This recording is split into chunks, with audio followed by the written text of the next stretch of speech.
Deməli belə, yeni mövzumuz tənqidi təfəkkür və yaradıcı təfəkkürdür. Bu təfəkkür forması. Deməli, ilk öncə gəlin müəllimlər, tənqidi təfəkkürdən başlayaq. Tənqidi təfəkkür nədir?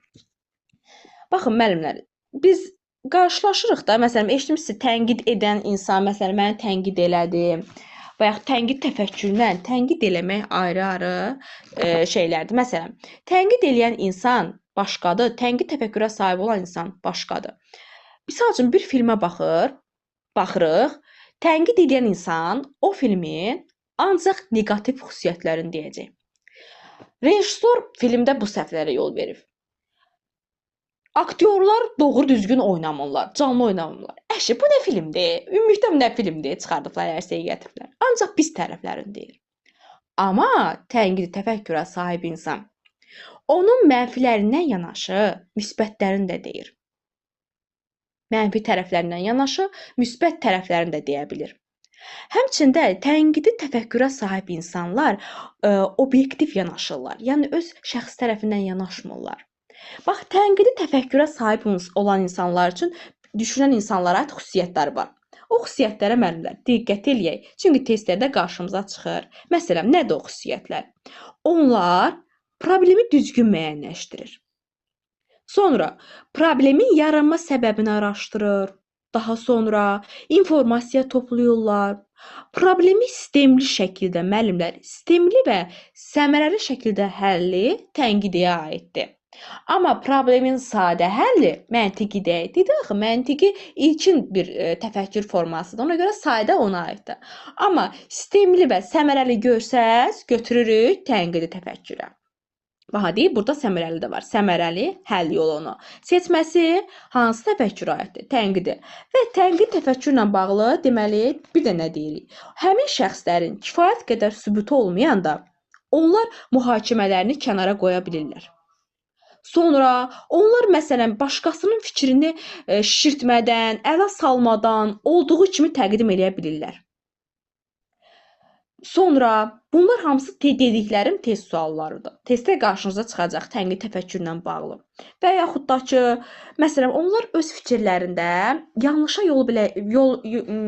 edə biləcəklərini və yaxud da ki, hər hansı bir fikirdə qərəziliyə yol verə biləcəyini bunları bilirlər.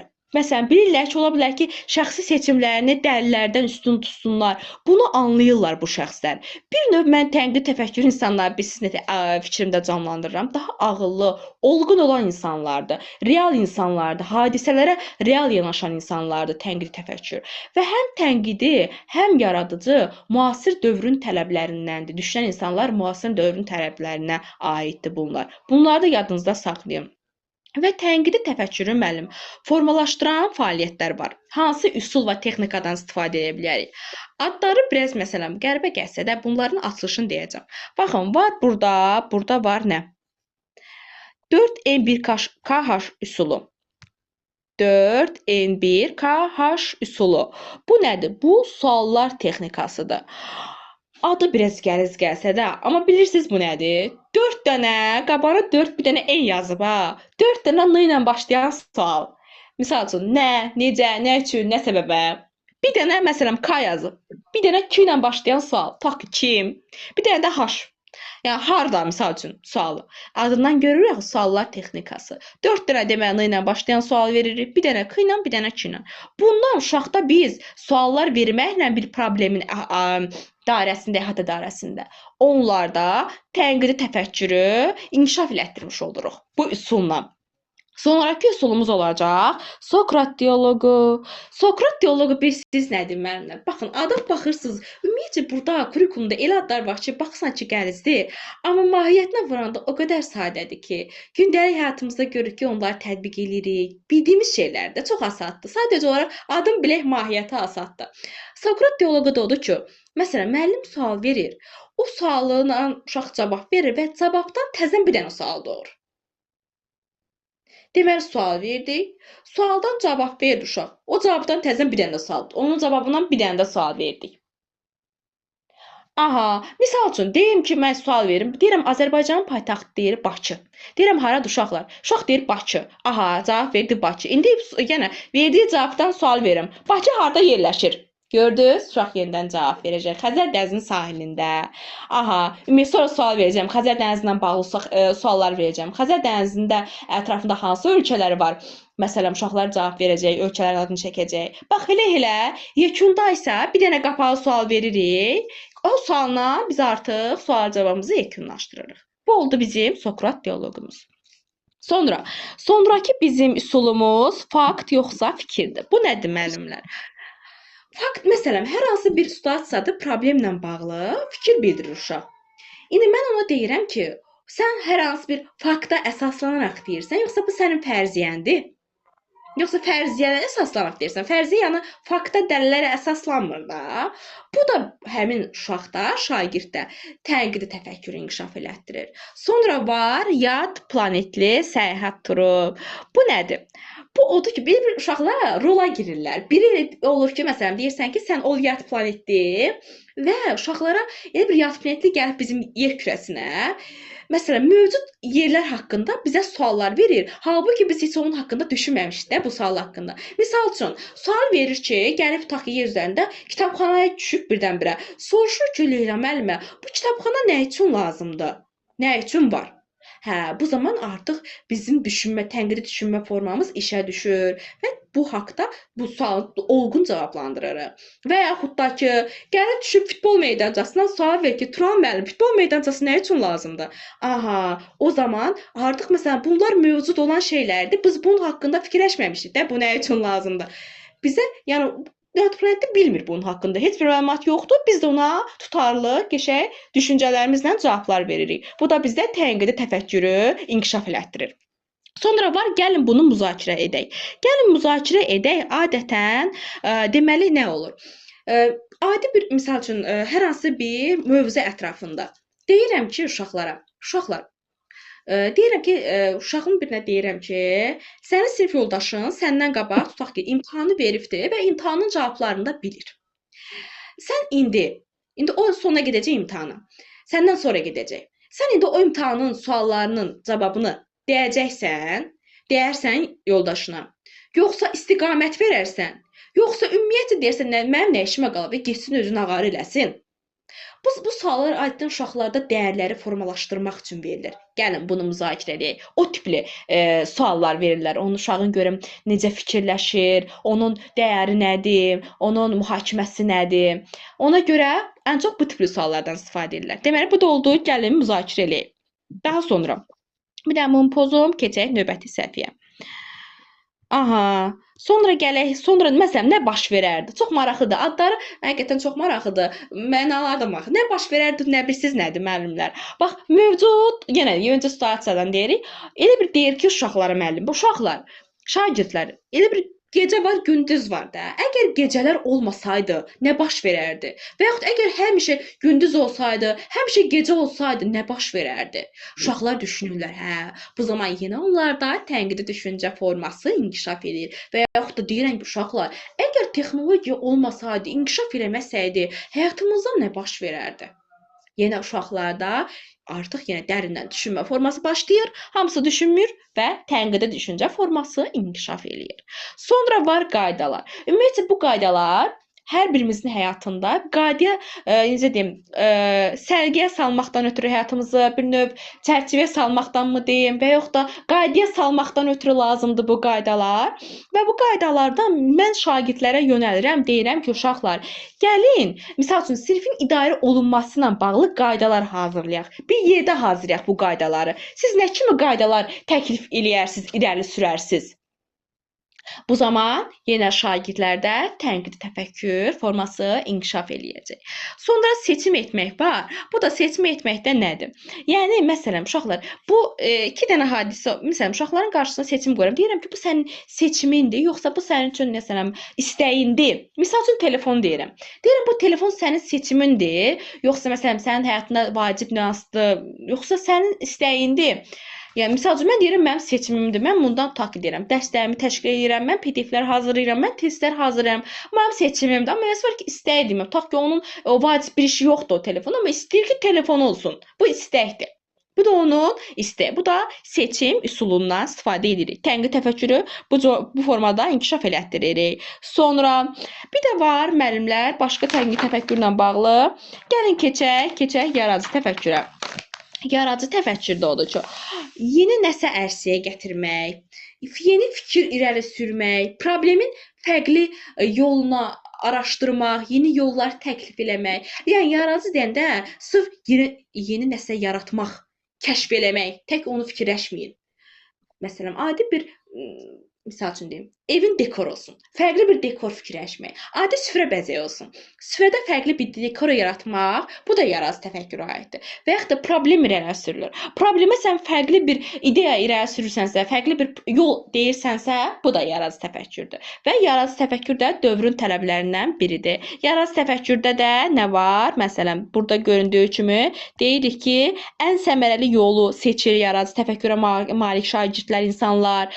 Problemə müxtəlif aspektdən yanaşırlar, çərçivədən kənar düşünürlər, fərqli düşünürlər, daha fərqli şəkildə həll edirlər problemi, araşdırmağa, yenilikçiliyə açıq düşüncəli şagirdlər, bir növ açıq düşüncəli olurlar, ona görə öyrənməyə açıq olurlar. Burada var? Açıq düşüncə tərzinə formalaşır, əylənərək öyrənirlər. Bunu, məsələn, siniflərə uyğun deyə bilərəm ki, ilk öncə, baxın, yaradıcı təfəkkürün formalaşan siniflərdə həmin siniflər daha inkişaf edir, daha fəal olur. Çünki, məsələn, onlar öyrənməyə açıq olurlar, açıq düşüncə sahibinə malik olurlar, onlar fikirlərini aydın şəkildə ifadə edə bilirlər, daha sonra əylənərək öyrənirlər. Bu da daha da maraqlı edir də şagirdlərə. Ona görə sinifdə, şagirdlərdə yaradıcı təfəkkürü formalaşdırmalıyıq. Sonra burada məsələn kiçik K, böyük K var. Onu çıxardıblar, amma yenə də bilin, testlərdə qarşınıza çıxacaq. Kiçik K nədir? Böyük K. Yəni K kreativ nədir? Kreativ yaradıcılıqdır da. Kiçik K odur, kiçik nəsə özümüz üçün nələrsə kəşf edirik, yaradırıq. Məsələn, bayaq dedim ya, süfrə bəzəyi. Məsələn, evdə müəllimlər, qadın müəllimlər süfrəyə xırda bir detaldan bəzək verir. Və yaxud evin dekorunu dəyişir, fərqli bir dekora salır. Bunlar kiçik K-dır. Böyük K odur ki, nəsə ixtira eləmək, cəmiyyət üçün, dünya üçün fərqli bir şey kəşf eləmək. Bu böyük K-dır. Kiçik K xırda oldu, böyük K da adına göründüyü kimi yeni kəşflər, ixtiralar böyük K aiddir. Sonra gəldik yaradıcı təfəkkürün fəaliyyətlərinə. Baxın, burada var müəllimlər, əlaqənin yaradılması. Bunlar da çox asaddır, aydındır. Deməli, əlaqənin yaradılması nədir? İki əşya arasında əlaqə yaradırıq, yeni nəsə ərsəyə gətirilir. Bax, məsələn, tutaq ki, deyim, çamadanla kəşf ediblər, təkərləyib, birləşdiriblər, 2 dənə ayrı əşyadır. Yeni bir təkərlik çamadan ərsəyə gətiriblər. Görürsünüz, fərqli bir şey ərsəyə gəldi. Və yaxud da ki, ayaqqabla təkəri birləşdiriblər, təkərli ayaqqabı ərsəyə gətiriblər. Fərqli bir şey ərsəyə gətirir. Yəni, 2 fərqli əşyanı birləşdirib, yeni nəsə ərsəyə gətirmək bu əlaqənin yaradılmasıdır. Sonra sual vermək. Sual vermək odur ki, yaradıcı insanlar indiyə ki, məsələn, sınamış yolları yox, deyir ki, məsələn, mən bunu başqa hansı yollarla həll edə bilərəm? Özünə çoxlu suallar verir. Mən bu problemi başqa hansı yolla həll edirəm? Başqa necə cür həll edə bilərəm? Bu, yeni yollar axtarır, özünə suallar verir, yeni yollar axtarır. Bu da sual verməkdir. Sonra başqa nə var? Müşahidə etmək var. Müşahidə etmək də bilirsiniz nədir müəllimlər? Bax, elə bir ki, Leyla müəllimə yeni təqdimat hazırlamalıdır və yaxud da tədbir, tutaq ki, deyirəm, tədbir hazırlamalıdır məktəbdə. Leyla müəllimə açır YouTube-dan digər müəllimlərin hazırladığı tədbirlərə baxır. Baxır və özünə məxsus yeni bir tədbir ərsəyə gətirir. Və yaxud da ki, tutaq ki, deyim ki, Aynur müəllimə təqdimat hazırlamalıdır və ya Şəfqə müəllimə, Nərmin müəllimə təqdimat hazırlamalıdır. Açır YouTube-dan digər müəllimlərin həmin mövzu ətrafında təqdimatlarına baxır və onlara baxıb ümumi bir özündə bir fikir formalaşdırır, yeni bir fərqli bir təqdimat ərsəyə gətirir. Bu da yaradıcı insanlara məxsus xüsusiyyətdir. Bu da oldu bizim müşahidə. Yəni həmişə yaradıcı insanlar daimi müşahidə edirlər. Müşahidə etmə versiyasında olmalıdır. Ətraf aləmi müşahidə səsində yeni nələrsə kəşf edirlər onlar, fərqlilikləri sevirlər. Sonra var təcrübə aparmaq. Təcrübə aparmaq odur ki, müəllimlər. Məsələn, yeni nəsə yaratdı uşaqlar, ərsəyə gətirdi, onu praktik eləməlidir, təcrübə eləməlidir. Məsələn, ola bilər də uğursuzluğa düçar ola bilər. Amma müəllim ona başa salmalıdır ki, sən uğursuzluğa düçar olsan da ruhdan düşmə ha. Üstünə təkmilləşdir, çalış, mübarizə apar, daha qəşəng, təkmilləşmiş şəkildə ərsəyə gətir o kəşf elədiyin şeyi. Yəni mütləq təcrübə vacibdir ki, sən görəsən burada nələrə səhv eləmisən, yaratdığın ərsəyə gətirdiyin bir nüanslı bir əşyada sən nədə səhv eləmisən, həmin təcrübə əsasında o səhvlər ortaya çıxır, biz də onu daha da təkmilləşdiririk, daha da mükəmməlləşdiririk. Bu da bizim oldu təcrübəmiz, təcrübə aparmağımız. Görürsüz nə qədər sadə və asandır. Sonra gəlirik nəyə? Gəlirik problemin həll etmə texnikaları var. Bunlar nədir? Problemin həll etmə texnikasında problemi müəyyən edirik. Problemi müəyyən eləyəndən sonra onu tərtib edirik problemi. Sonra tərtib edəndən sonra həyata keçirməyə başlayırıq. Problemi həyata keçirəndən sonra dəyərləndiririk. Məsələn, baxırıq ki, dəyərləndirmək nədir? Onun müsbət, mənfi tərəflərini müzakirə edirik. Bu dəyərləndirmədir. Yekunda da qiymətləndirmədir. Məsələn, bu qiymətləndirmədə həm formativ, həm sommativ qiymətləndirmədən istifadə edə bilərik. Məsələn, hər hansı bir problemin gedişatında müəllim bir problem situasiya ortaya qoyub, şagirdlər onun məsəl üçün problemi birinci müəyyən elədilər, onu tərtib elədilər və yekunda qiymətlənmə mərhələsində məsələn gedişatda müəllim formativ qiymətləndirmədə istifadə edə bilər və yaxud da yekunda summativ qiymətləndirmədən də istifadə edə bilər. Bu da oldu bizim həm tənqidi, həm də ki yaradıcı təfəkkürümüz. Aha, bununla bağlı nəsə sualınız var müəllimlər? Aydın oldu sizə? Nəsə qaranlıq qalmadı tənqidi və yaradıcı. Çətin gəlmədi ki sizə? Xeyr, müəllim, xeyr.